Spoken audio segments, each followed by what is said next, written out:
आत्मा ज्ञानं स्वयं ज्ञानं ज्ञानादन्यत् करोति किं परभावस्य कर्तात्मा मोहोऽयं व्यवहारिणाम्। आज का हमारा विषय है मोक्ष मार्ग में ज्ञान का महत्व। मोक्ष मार्ग, सबसे पहला सूत्र जो हमारे दिमाग में कौंधता है वो है सम्यक दर्शन ज्ञान चारित्राणि मोक्ष मार्ग। बच्चे को ये सूत्र आता है, लेकिन फिर भी मैं यदि आपको एक छोटा सा प्रोजेक्ट दूं, मैं आपसे कहूं कि मेरे पास मनुष्य भव का 1 हफ्ता बाकी है और मुझे कुछ अच्छा करना है, धर्म के नाम पे, मुक्ति मार्ग के नाम पे कुछ करना है, तो हम ऐसा क्या करेंगे जिससे कि हमें और दूसरों को, हमारे आसपास के लोगों को ये लगे कि वाकई में हम सही काम कर रहे हैं मुक्ति मार्ग पे बढ़ने के लिए। विचार करें, अपन लिखो अपने दिमाग में, 2 सेकंड में आपको देती हूँ विचार करने के लिए।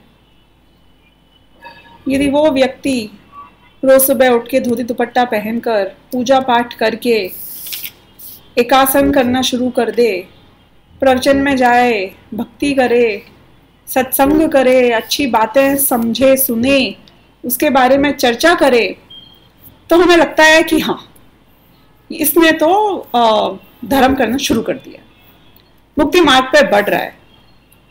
सरल स्वभावी जीव लगता है, किसी को धोखा नहीं देता हो, झूठ नहीं बोलता हो, तो हमें लगता है कि इसकी तो मुक्ति बहुत ही जल्दी होने वाली है। लेकिन वास्तव में एक बार विचार किया जाए इस पॉइंट के ऊपर कि मोक्ष मार्ग में असल में मुझे करना क्या है, शुरुआत में क्या करना है, वृद्धि कहाँ करना है, पूर्णता के काल में क्या होगा, और जो मुक्ति प्राप्त हो जाएगी तो उसके बाद क्या होगा। चलो पहला प्रश्न यहीं से शुरू करते हैं कि मुक्ति होना यानी कि मैं अरहंत तो सिद्ध बनना चाहता हूँ, मोक्ष जाना चाहता हूँ। मुक्त जीवों के बारे में यदि विचार किया जाए कि वो करते क्या हैं, हाँ, जो हमारे आदर्श हैं, जो हमारा लक्ष्य है, आप, मैं, हम सभी मोक्ष जाना चाहते हैं ना, तो मुक्त जीव पूरे टाइम 24 घंटे 12 महीने करते क्या हैं? एक बार मुक्त होने के बाद अनंत काल तक ऐसा क्या है जो वो करते हैं वहां पे? आप बताइए कि वो कौन से दूसरे जीव का उद्धार करते हैं सिद्ध बनने के बाद, कि कौन सी पुद्गल की क्रियाएं करते हैं सिद्ध बनने के बाद, कि कौन सा एक्शन या जिसको हम धर्म मानते हैं उसमें से एक भी लक्षण उनमें नजर आते हैं सिद्ध बनने के बाद? एक भी नहीं नजर आएगा हमको। तो आप बताइए कि सिद्ध करते क्या है पूरे टाइम, दिन भर बैठ के करते क्या है? कि जानते हैं, किसको जानते हैं? कि सबको जानते हैं, लेकिन क्या करते हैं? जानकर क्या करते हैं? कि कुछ नहीं करते हैं, बस जानते हैं। अब यदि मेरा आदर्श अवस्था वहां पहुंचने के पश्चात भी मुझे जानने का ही कार्य करना है, तो उसकी शुरुआत, उसकी वृद्धि, उसकी पूर्णता भी ज्ञान से ही होगी कि नहीं होगी? अच्छा, मुक्ति होने के जस्ट पहले, अरहंत अवस्था के होने के, प्रकट होने के जस्ट पहले, अंतर मुहूर्त पहले क्या हो रहा होता है? जीव क्या कर रहा होता है? कि जान रहा होता है, वीतराग भाव से ज्ञेयों को, जहां पे स्वज्ञ की मुख्यता होती होगी और जो होता होगा, लेकिन करता क्या है? कि मात्र जानता है। कि मुनिराज क्या करते हैं? कि जानते हैं। क्या नहीं करते हैं वो अलग बात है, कि राग द्वेष नहीं करते हैं, कि कम करते हैं, कि आप ये बताइए कि अनुव्रत व्रत और महाव्रत पालन करने में किन किन चीजों को नहीं करते हैं। लेकिन मैं यदि ये पूछूं कि करते क्या हैं, तो जानने के अलावा और क्या करते हैं? सम्यक दर्शन की प्राप्ति करना अनिवार्य है मुक्ति मार्ग की शुरुआत के लिए। सम्यक दर्शन प्राप्त करने के लिए सबसे पहले मुझे क्या करना है कि सप्त तत्वों को, प्रयोजनभूत तत्वों को जानना है। तो एक बार अपन विचार करो कि मेरा अस्तित्व जाएगा कौन? मुक्ति में किसकी मुक्ति होगी? कि मेरी होगी। मेरा अस्तित्व किसका बना हुआ है? कौन है इस अस्तित्व में? कि मैं जीव हूं, मैं शुद्धात्मा हूं, मैं ज्ञानवान हूं, वही हूं ना? ये शरीर तो नहीं हूं ना? तो जो शरीर मैं हूं ही नहीं, जो पुद्गलमय शरीर में हूं ही नहीं, उस पुद्गल की क्रिया से मुक्ति कैसे हो सकती है? जो राग द्वेष मुझ में क्षणिक रूप से विद्यमान है, पर्याय रूप से विद्यमान है, वो तो मुक्ति में मेरे साथ नहीं जाते हैं। तो उन राग द्वेष की क्रिया से, चाहे शुभ हो चाहे अशुभ हो, उससे मुक्ति कैसे हो सकती है? यानी कि टोटल यदि अपना एनालिसिस किया जाए तो जिसको मोक्ष जाना है वो भी ज्ञानवान है। वो करता क्या है कि जब राग द्वेष उसमें हो रहा होता है तब भी वो एक्चुअली में तो जान रहा होता है। ज्ञान के अलावा इस जीव का कर्तृत्व कुछ भी नहीं है। जिसका आपको त्याग करना है, वहां भी समय सार में लिखा है कि ज्ञान ही प्रत्याख्यान है। यानी कुछ छोड़ना है तो वहां भी क्या छोड़ना है? कि कोई वस्तु रूप से कुछ नहीं छोड़ना है। कि राग को भी छोड़ना है तो कैसे छोड़ोगे?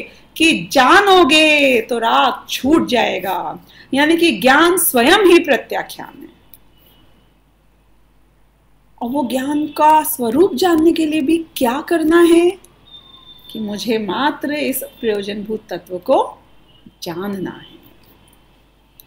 तो जहां की शुरुआत जानने से होगी, जहां पे वीतरागता की वृद्धि और पूर्णता जानने से होगी। जब पूर्णता होने पर मैं क्या करूंगा? कि मैं जानूंगा। तो आप ये प्रश्न भी कैसे कर सकते हो कि मोक्ष मार्ग में ज्ञान का महत्व क्या है? मोक्ष मार्ग पूरा ज्ञानमय ही तो है। ये एक दिमाग में क्राइटेरिया बन जाना चाहिए हर चीज के लिए। जब भी कोई भी हम क्रिया करें, कोई भी कार्य करें, राग द्वेष भी हो, परिणाम बिगड़े, जो भी हो, कि इसमें मैं कौन हूं और पर कौन है। ये भेद विज्ञान तो करना पड़ेगा ना। तो ये भेद विज्ञान करने के काल में मेरा अस्तित्व तो वो ज्ञानवान रूप से ही विद्यमान है। और बाकी जो वस्तुएं भी हो रही हैं, चाहे राग द्वेष हो, जो पर पदार्थ जानने में आ रहा हो, जो भी क्रिया हमें नजर आ रही हो, ज्ञान में झलक रही हो, वो सब ज्ञेय रूप से विद्यमान। और मैं एक ज्ञाता हूं जो कि इसको जानता हूं। यदि मैं पूजा भक्ति भी करता हूं तो वहां पे कितना नाचा, कि कैसा गाया, इसका महत्व है कि उस समय मेरा ज्ञान में क्या अर्थ प्रकट हुआ उस वस्तु का, उस विषय वस्तु का, ये मुख्य है। ज्ञान में वृद्धि हुई तो कुछ पाया, और मात्र राग ही राग का प्रभंजन किया तो क्या वृद्धि हुई इसमें हमारी? क्या हमने प्राप्त किया? कुछ भी प्राप्त नहीं किया, बिल्कुल भी। तो इस तरीके से यदि मैं ज्ञान की बात करूं तो मोक्ष मार्ग की शुरुआत मुझे जानने से करनी होगी। यदि हम एक कोर्स की बात करें, हम पढ़ने लिखने की बात करें, आत्मा को समझने की बात करें, वहां भी जानना जानना जानना, यही तो मुख्य है। देखो, जब भी हमारा दिमाग थोड़ा भी भ्रष्ट होगा यानी कि हमारे परिणाम थोड़े भी बिगड़ेंगे, जब भी थोड़ा थोड़ा राग जोर मारेगा, तो वापस ब्रेन वॉश कैसे होएगा? कि वो भी ज्ञान में इस बात को नचाने से होएगा। वहां हो ही नहीं सकता है। तो यानी कि टोटल प्रोसेस शुरू से लेकर अंत तक जो समझ में आ रहा है, वो अपने को ये समझ आ रहा है कि ज्ञान से ही शुरू होता है और ज्ञान पे ही जाके खत्म होता है। अब मैंने एक शुरुआत में जब मंगलाचरण किया था तो एक दो पंक्तियां कही थी, आत्मा ज्ञानम स्वयं ज्ञानम ज्ञानादन्यत करोति किम, यानी कि आत्मा ज्ञान स्वरूप है, स्वयं ज्ञान ही है। तो अब आप बताओ कि ये ज्ञान के अलावा करेगा क्या? आत्मा ज्ञानम स्वयं ज्ञानम ज्ञानात अन्यम, ज्ञान के अलावा करोति किम, करेगा क्या? परभावस्य कर्तात्मा, यानी कि पर भाव का कर्ता आत्मा है। मोहो यम व्यवहारिणम, ये तो व्यवहारी जीवों का मोह है। यानी कि जो मुझे नजर आता है कि मैंने पर में किया, वास्तव में तो वो व्यवहार दृष्टि है, पर पदार्थ को जीव में मिलाकर देखना है, और ये ही उन व्यवहारियों का मोह है, यही मिथ्यात्व है, यही उल्टी मान्यता है वहां पर। तो इसलिए मुझे जो भी कार्य करना है वो सब ज्ञान में होएगा। समय सार में भी तो आता है ना कि जिस भांति प्रज्ञा छैनी से पर से विभक्त किया इसे, उस भांति प्रज्ञा छैनी से ही अरे ग्रहण करो इसे। यानी कि इस आत्मा को जानने वाले जीव ने जिस प्रकार प्रज्ञा रूपी छैनी से, अपने ज्ञान की छैनी से पर पदार्थ से स्वयं को विभक्त किया, भेद विज्ञान किया, स्वपर भेद विज्ञान किया, उस भांति प्रज्ञा छैनी से ही, यानी कि उसी प्रज्ञा छैनी से, उसी टूल से, वापस उसी प्रोसेस से, उसी तरीके से, पर से जिससे आपने विभक्त किया, उसी टूल से अब आप स्वयं को ग्रहण करो। उस भांति प्रज्ञा छैनी से ही अरे ग्रहण करो इसे। यानी कि सारे काम के लिए टूल एक ही है, मास्टर टूल है मेरे पास, ज्ञान ज्ञान ज्ञान ज्ञान ज्ञान। वो चेंज नहीं होएगा किसी भी कीमत पर। क्यों? क्योंकि मेरा अस्तित्व ही तो ज्ञान से बना हुआ है, तो कैसे चेंज हो जाएगा? अब दूसरी बात आएगी कि बहुत ही इंपॉर्टेंट बात है ये कि हमने ये सुन रखा है ना कि समय दर्शन दो प्रकार का होता है, अधिगमज और निसर्गज। कई लोगों को ये शिकायत होती है, मेरे इस भव में मैंने इतना जान लिया, इतना ज्ञान इकट्ठा कर लिया, किया तो कुछ नहीं, बस ज्ञान ज्ञान ज्ञान ज्ञान इकट्ठा कर लिया और समझो एक स्क्रू ढीला हो गया, या समझो हमारी आयु समाप्त हो गई, तो ये सारा पांडित्य तो साफ हो जाएगा, ये सारा ज्ञान तो तुम्हारा मिट्टी में मिल जाएगा, वेस्ट हो जाएगा हमारा। तो हम क्या करें? ऐसी चीज को पुण्य कमाएंगे, अच्छा कार्य करेंगे, कहीं तो आगे बढ़ेंगे, लेकिन खाली तुम्हारे ये ज्ञान के भरोसे ये तो एक सेकंड में साफ हो जाता है दिमाग से, ये पर्याय छूटती नहीं है कि ये सब मेरा व्यर्थ चला जाएगा, तो इसलिए मुझे तो इसमें सार नजर नहीं आता। लेकिन क्या ये बात भी सही है कि नहीं? ये बात भी सही नहीं है। क्यों सही नहीं है? क्योंकि आपने जो भी सीखा, जो भी समझा, अगर गहराई से उसके भाव को ग्रहण किया है तो संस्कार रूप से वो हमारे अंतरंग में निहित हो जाता है। फिर किसी भव में चले जाना, किसी पर्याय में चले जाना, वो संस्कार नहीं छूटते। और इसका शास्त्र का मेरे पास में उदाहरण है, प्रूफ है। क्या प्रूफ है? कि आप देखिए कि जैसे अधिगमत सम्यक दर्शन होता है, वैसे निसर्गज भी तो होता है। तिर्यंत गति में भी पहुंच जाए कोई जीव, तो भी जो ज्ञान उसने पूर्व भव में अध्यात्म का ढंग से इकट्ठा किया था, समझा था, एक एक वस्तु का ज्ञान जो भी हम अभी प्राप्त कर रहे हैं, यदि गहराई से भाव भाषण पूर्वक उसको समझ रहे हैं, तो भविष्य में वो मुझे फायदा देगा ही देगा मुक्ति मार्ग में आगे बढ़ने के लिए। वेस्ट नहीं जाएगा एक भी ज्ञान का, कोई भी समझो कण भी वेस्ट नहीं जाएगा। यहाँ पे आप जो खाते हो तो 24 घंटे में वेस्ट हो जाता है, जो कमाते हो वो भी दिनों में सालों में वेस्ट हो जाता है, लेकिन ज्ञान वेस्ट नहीं हो सकता। ज्ञान एक भव से दूसरे भव तक जाता ही जाता है। और ये अध्यात्म का ज्ञान, ये अपना आत्मा संबंधी प्रयोजनभूत तत्व का ज्ञान, हाँ ये कंडीशन जरूर है कि ऊपर ऊपर से सतह के ऊपर कोई चीज होएगी जो दिनों तक और सप्ताहों तक भी आपके दिमाग में नहीं टिक पाए, वो भवों में कैसे टिकेगी। लेकिन अगर समझा बराबर है, गहराई है उस समझ में, तो कोई प्रॉब्लम नहीं है। अभी नहीं हुआ सम्यक दर्शन तो कोई घबराने की बात नहीं है। इस टोटल भव में नहीं हुआ तो भी कोई घबराने की बात नहीं है। अगले भव में या उसके अगले भव में ये सारे संस्कार मेरे काम आएंगे। तो यानी कि एक एक ज्ञान जो मैंने प्राप्त किया है वो वेस्ट नहीं जा रहा है। अब एक बार अपन ये भी विचार करो कि ये जो बंधन है ये कहाँ है, जो मुझे इस शरीर से, जो मुझे पर पदार्थ से राग द्वेष रूप से जोड़ के रखता है, वो सब कहाँ है। मुझे बताओ, कौन है जिसने हमें बांधा हुआ है। आप अपने माता से, पिता से, भाई से, बहन से, बच्चों से, पति से, पत्नी से, देश से, घर से, धन से, संपत्ति से कैसे जुड़े हुए हैं मुझे बताइए।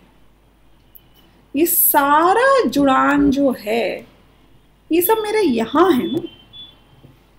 फिजिकली तो कोई ऐसी रस्सियां, हथकड़ियां कुछ है नहीं, तो मैं जुड़ता किससे हूं। सब कुछ ज्ञान में होता है। आपने वो उदाहरण तो सुनी रखा होगा, यदि आप चाहें तो मैं आपको एक बार शॉर्ट में अभी बता भी देती हूँ। वो जो अपना एक सेठ था, 100 ऊँट को लेके हमेशा उसको एक जगह से दूसरी जगह जाना होता था। तो आप क्या करे वो कि हर रात को एक जगह पे अपना ठिकाना ढूंढता था और वहाँ पे एक एक ऊँट को बांध देता था रात में, और सुबह उनको खोलता था और फिर वापस उनके ऊपर सामान लाद के निकल जाता था। अब हुआ ये कि 100 ऊँट थे, एक बार एक रस्सी गायब हो गई एक रात को। तो अब क्या करे वो कि एक ऊँट बच गया बिना रस्सी के, तो घबरा गया कि ये तो रात को भाग जाएगा कहीं ना कहीं। तो उन्होंने बोला कि भाई ऐसा करते हैं कि कुछ तो करना पड़ेगा ताकि ये भागे नहीं, कोई जग तो सकता नहीं है, हमें बहुत लंबा दिन है आगे। तो एक असिस्टेंट आया उसका, सेठ का, बोला मेरे पास इसका हल है, मैं उसे बांध देता हूँ। बोले बताओ कैसे बांधोगे। तो उसने क्या किया कि ऐसी एक्टिंग करी जैसे कि वो एक रस्सी से उस ऊँट को बांध रहा हो। हाथ में रस्सी नहीं थी, कुछ नहीं था, पर ऐसी एक्टिंग करी, एक एक स्टेप पूरी करी, खूंटा गाड़ा, इस तरीके से गर्दन की तरफ घुमाया और फिर उसके बाद में यूं गठान बांधी। और फिर उसके बाद में उसने सेठ जी से बोला, सेठ जी आप सो जाओ, ये ऊँट कहीं नहीं जाएगा सुबह तक। सेठ जी बोले कि भैया चला गया तो मैं तेरी पगार से काट लूंगा। बोला कोई बात नहीं, मेरी गारंटी है। हो गई बात। सेठ जी सो गए, वो आदमी सो गया। सुबह उठे, ऊँट तो वहीं का वहीं था, हिला ही नहीं वहाँ से। अब सेठ जी ने सारे ऊँटों को, 99 ऊँटों को खोला, ये ऊँट को भी खींचने लग गए सबके साथ कि चलो। अब वो ऊँट तो हिले ही नहीं वहाँ से। उन्हें लग गया क्या हो गया कि कील दिया कि भूत आ गया, किया क्या उसने इसके साथ, ये ऊँट तो यहाँ से टस से मस नहीं हो रहा है, कितने ही मार लो, कितने ही पीट लो। तो जब उसको ये समझ में नहीं आया तो उसने उसी असिस्टेंट को बुलाया कि भैया तुमने ये प्रॉब्लम क्रिएट किया, अब तुम ही सॉल्व करो। तो आया वो असिस्टेंट। तो उसने बोला आपने ऊँट को खोला कि नहीं खोला। तो बोला बांधा कहाँ था जो खोलता। बोला तो तुमको पता है, ऊँट की नजर में तो उसको बांधा गया था, वरना वो रात भर टिकता नहीं। तो अब उसने बोला कि आप रुको, अभी सब सही हो जाएगा। उसने वापस एक्टिंग करनी शुरू करी जैसे कि वो उसको खोल रहा है, एक एक स्टेप वैसी करी जैसे कि वो उसको खोल रहा। और फिर फाइनली उसने जब उस ऊँट को खोल दिया तो 1 सेकंड में ऊँट खड़ा हुआ और चलना शुरू हो गया। अब मेरा आपसे एक प्रश्न है कि वो ऊँट बंधा हुआ था या खुला हुआ था। अब एक अपेक्षा तो ये है कि फिजिकली देखा जाए तो वो ऊँट तो खुला ही था, वो कहाँ बंधा हुआ था। आपको पता नहीं है, सिर्फ ये 100वां ऊँट नहीं, बाकी 99 ऊँट भी खुले हुए थे जिनको रस्सी से बांधा गया था। नहीं समझे आप बात। क्या होता था कि इनको तो हर रात को रुकना पड़ता था। तो ये जब ऊंट उनके घर में हुआ करते थे, जब छोटे या घर में हुआ करते थे, तो ये एक पक्का खूंटा गाड़ते थे और खूब स्ट्रॉन्ग रस्सी लगाते थे और ऊंट को बांधते थे और ऐसी प्रैक्टिस कराते थे कि वो ऊंट कितने ही खींचे उस रस्सी को और उस खूंटे को, वो खुलता ही नहीं था। तो ऊंट के मन में ये श्रद्धांत पक्का बैठ गया कि ये रस्सी और खूंटा जब भी बंधा होता है, मैं कितनी मेहनत कर लूं, मैं इससे छूट नहीं सकता हूं। तो अब ऊंट ने अपने आप को छुड़ाने ही छोड़ दिया उसके बाद से। तो हर रात को वो तो एक लकड़ी का टुकड़ा लेते, एक उसमें हथौड़ा मारते और वो रस्सी को ऐसे ही लूजली बांधते और सारे ऊंट वहां चुपचाप रात भर बैठे रहते थे, क्योंकि वो ऊंटों ने कभी कोशिश ही नहीं करी वहां से निकलने की या भागने की। वो खूंटा इतना लूज गड़ा होता है, वो रस्सी ऐसी लूज बंधी होती है कि यदि वो 99 ऊंट भी उनको खींचने की कोशिश करते तो 2 सेकंड में भाग सकते थे खूंटा और रस्सी लेकर। लेकिन यदि ये 100वां ऊंट का एग्जाम्पल देख के हमें भी बात समझ में आई कि सारे ऊंट फिजिकली नहीं, मेंटली बंधे हुए रहते थे। यानी बाहर तो बंधन था ही नहीं, है ही नहीं, यहां है सारा बंधन। ज्ञान में इसके बंधन बस गया है। इसे लगता है कि मैं बंधा हुआ हूं, तो मैं बंधा हुआ हूं। मुझे किसने बांधा? अपने माता और पिता से या बच्चों से या पति या पत्नी से या भाई बहन से या देश से? किसने बांधा है मुझे? कैसे बांधा है मुझे? मैं क्यों इसे छोड़ के नहीं जा पाता हूं? मैं क्यों जिम्मेदारी समझता हूं कि सब ज्ञान के लेवल पे ही तो है सारी जिम्मेदारियां, सारा बंधन। फिजिकली तो कोई बंधन है ही नहीं। अब वो बंधन को अगर मुझे छोड़ना है तो वो बंधन कहां से छूटेगा, कैसे छूटेगा? कि ज्ञान में ही तो छूटेगा। मेरे जानने में ये बात जब आ जाएगी कि ये सब मुझसे पर हैं, ये पुद्गल हैं, ये पुद्गल के उदय से होते हैं, इनसे जो राग द्वेष है ये मेरे मन की कल्पना है, वस्तुतः कोई अच्छा नहीं है, कोई बुरा नहीं है। तो बस ये ज्ञान रहेगा और ये रहेंगे, और यही मुक्ति का मार्ग है। मुक्ति किससे मुक्ति? बंधनों से मुक्ति। किसके बंधन से मुक्ति? के राग द्वेष के बंधन से मुक्ति। कि राग द्वेष का कारण क्या है? कि राग द्वेष जो मैंने मन में अपने आप को उससे जोड़ रखा है, अपने ज्ञान में मैंने अपने आप को उनसे जोड़ रखा है, यही मेरा बंधन है। और मेरे ज्ञान में जब मैं अपने आप को उनसे छोड़ दूंगा तो कोई बंधन नहीं है। और ये बंधन से मुक्ति ही तो मुक्ति है। और मुक्ति क्या है? तो मोक्ष मार्ग कैसे शुरुआत होगी? कि ज्ञान में सही जानने से होगी। कि मोक्ष मार्ग की वृद्धि कैसे होगी? कि फिर भी जानते हुए भी इसका जो राग छूटता नहीं है, वो जब धीरे धीरे छूटेगा तो मोक्ष मार्ग में वृद्धि भी होगी। और कैसे इसकी पूर्णता होगी? कि जब ये मात्र ज्ञाता दृष्टा रह जाएगा तो इसके इस बंधन की छुटकारा पूर्ण होगा, यानी कि मुक्ति भी पूर्ण होगी। और फिर मुक्ति होने के बाद ये क्या करेगा? कि जो इसका स्वभाव है वो करेगा, जो इसका अस्तित्व था और है वो करेगा। तो क्या स्वभाव था, क्या अस्तित्व है? कि इसका स्वभाव था जानना, इसका अस्तित्व था जानने रूप, यानी कि मुक्ति में भी अब ये मात्र अनंत काल तक के लिए जानेगा, जानेगा और जानेगा। अब जब हमने समझ लिया कि आत्मा ज्ञानम स्वयं ज्ञानम ज्ञानादन्यत करोति किम, तो इसके बाद पुद्गल की क्रियाओं की, पर पदार्थ की, इन सब की तो गुंजाइश ही खत्म हो जाती है। और इसके बाद मुक्ति मार्ग में क्या करना है? कि जो करना है मुझे अपने ज्ञान में करना है। जो क्रियाएं भी होती हैं, तीर्थ यात्रा कराए, व्रत उपवास कराए, तो वृद्धि हुई तो कहाँ हुई? कि उस क्रिया में नहीं हुई, जो नजर आ रहा है वहां नहीं हुआ, जो ज्ञान में हुआ वो असली उपलब्धि है, वो असली मोक्ष मार्ग है। इसलिए पढ़ना, पढ़ाना, प्रवचन सार में भी लिखा है स्वाध्याय करना चाहिए।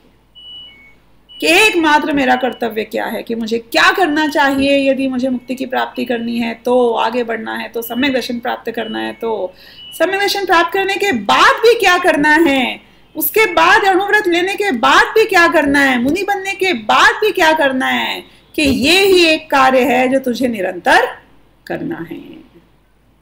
इसके अलावा ऐसा कुछ और कार्य है नहीं जहां कुछ हो, क्योंकि तेरा अस्तित्व जिसका बना हुआ है उसके अलावा तू पर पदार्थ में कुछ कर भी कहा सकता है। तो इसलिए हम जो ये पढ़ते हैं पढ़ाते हैं, चाहे ये परमागम ऑनर्स कोर्स के माध्यम से हो, चाहे ये शास्त्री के माध्यम से हो, चाहे ये स्वाध्याय के माध्यम से हो, तत्व विचार के माध्यम से हो, घोलन चिंतन मनन किसी भी माध्यम से हो, तत्व चर्चा के माध्यम से हो, लेकिन जहां जहां मेरे ज्ञान में इस भेद विज्ञान की भावना की का घोलन होगा, भेद विज्ञान की भावना नाचेगी, बस वही मेरा कल्याण हो रहा है, यही मोक्ष मार्ग है, और इसके अलावा कोई मोक्ष मार्ग इस संसार में नहीं है। तो इस तरीके से हमने ये समझा कि मुक्ति मार्ग में मोक्ष मार्ग ही मुक्ति के मार्ग में ज्ञान ही सर्वोत्कृष्ट साधन है जिसके द्वारा मेरी मुक्ति हो सकती है, और यही एकमात्र करने योग्य कार्य है। तो इसी बात के साथ मैं अपना आज का वक्तव्य समाप्त करती हूँ। धन्यवाद।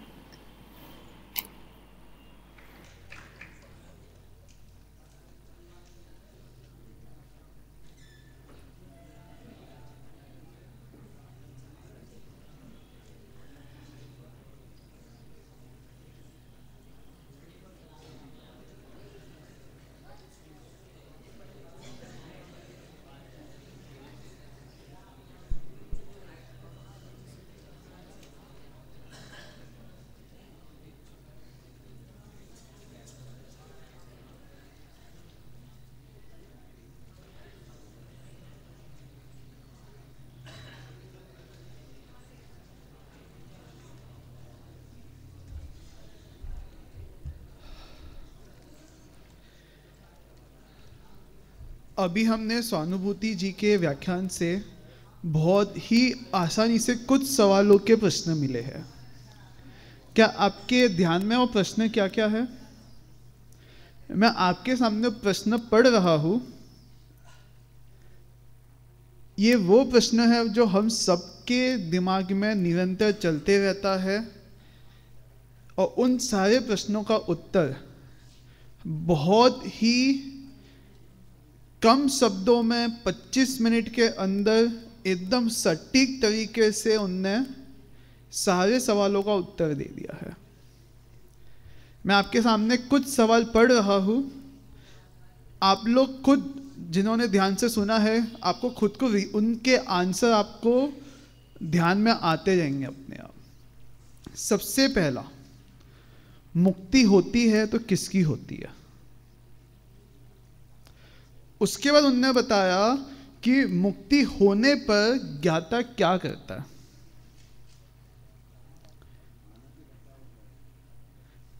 वो करता क्या है, ये मतलब जानता है। उसके बाद मुक्ति होने से पहले क्या कर रहा है, और मुक्ति की शुरुआत कैसे होती है। आत्मा का स्वभाव क्या है? तो अब मुक्ति करने उसके लिए, उसकी प्रिपरेशन करने के लिए क्या करने की आवश्यकता है?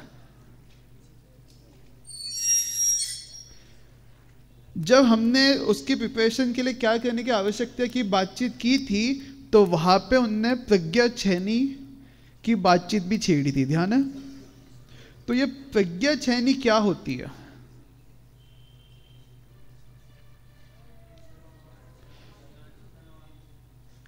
उसके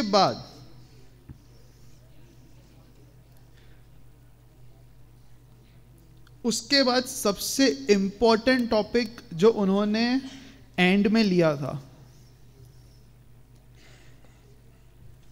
जो आपको मोक्ष मार्ग में, मुक्ति के पथ पर ज्ञान का क्या महत्व है, वो उनने एक बहुत ही सुलभ और आसान उदाहरण के द्वारा आपको बताया था। ज्ञान से ही मुक्ति और ज्ञान से ही बंधन। आज का पूरा प्रोग्राम रिकॉर्ड हो रहा है।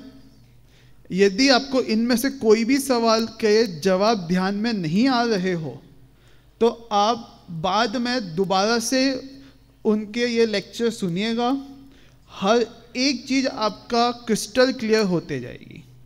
जिन लोगों के मन में ये प्रश्न होता है कि इस भव में हमें कम से कम क्या चीज करना चाहिए, इस भव में ये काल को कंसीडर करते हुए, हमारी अवस्था को कंसीडर करते हुए हमारा मिनिमम टारगेट टू अचीव क्या होना चाहिए है, इस सवाल का जिन्हें भी उत्तर चाहिए है उसका भी उत्तर उनके इस व्याख्यान में बहुत ही कम शब्दों में सटीक तरीके से आया। चलिए अभी हम एक इसको आप सब लोग ट्रैवलिंग करते हो, घूमने जाते हो, तो जब आप घूमने जाते हो तो उसका एक सीक्वेंस होता है। मूवी भी देखते हो तो उसका एक सीक्वेंस होता है।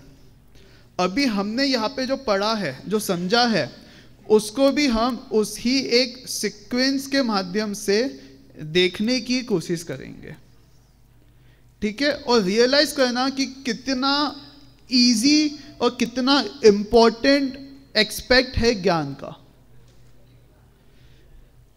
जब हम रास्ते पे चालू होते हैं, कौन से रास्ते पे? मुक्ति पथ पर जब हम चलना चालू करते हैं तो हमें सबसे पहले ज्ञान